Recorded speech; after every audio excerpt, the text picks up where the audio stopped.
Kinsay magdahom ang ordinaryo lang batsuyan kaniadto nga gikapitalan lang og ₱1,000 karon nahimo nang kinaham sa pagdagan sa 12 ka tuig.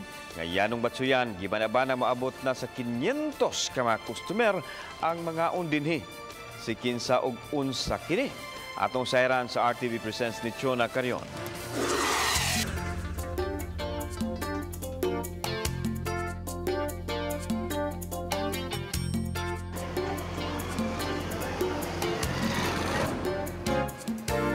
Dinhi sa sitio Borromeo, Barangay Pook, Dakben sa Talisay, nahimutang ang stall ni Pablo Largo. Tuig 2007 pa, nagsugod sa iyang batsuyan si Largo nga maunay iyang gikuhaan sa inadlaw-adlaw nga panginahanglan sa iyang pamilya. Sa pag-irog sa panahon, miabot na sa 5 ang iyang mga anak. Ang makapa-inspired sa iyang negosyo, gumikan kay ₱1,000 lang ang iyang kapital. Wa magdahom si Largo nga mulungtad hangtod karon ang yano lang niyang panginabuhian kaniadto. Nagbalik-balik yun sila yun.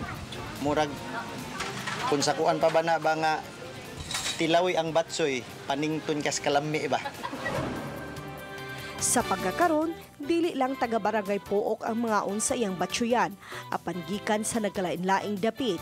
Bisan pa man kung unsa katuyoon sa nimutangan sa iyang batsuyan. Tuyoon gyud og anha sa iyang customer aron makakaon sa pinangita ug kinaham nilang batchoy. Ang special batchoy nga adunay chicharon o boiled egg mapalit sa ₱28, samtang ang regular batchoy nagkantidad lang og ₱15. Gibana-banang moabot na sa 500 ka mga customer ang mukaon sa ilang batchoyan matag adlaw. Unsay hinungdan nga dugukan man sa kadaghanan ang iyang batchoy. Apan alang kaniya, pabilin kining sikreto. Pamilya ra yun siyang mga negosyoha ba? Yan nilampos, hantod karon nga daghan na yun kayo mga customer, mga almost sa mga 500 siguro ka tao. Sigbalik balik diri.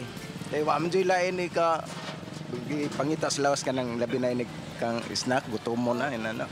Mao batsoy ya pod ulon diri. Lami jud kayo. Nindot man ang sabogod.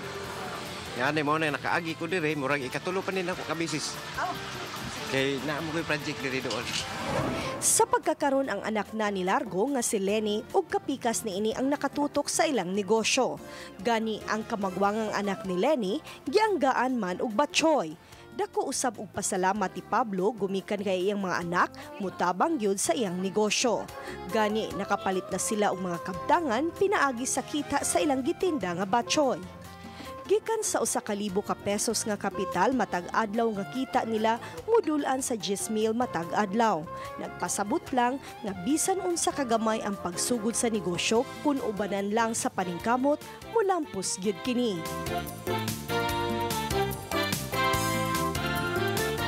Ang ato ra yung smile gani, makapadani sa mga customer ba?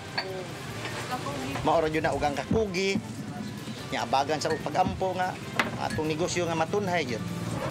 Uban ni Marlon Melgaso, ako si Chona Carion, o kini ang akong short, Dokyo.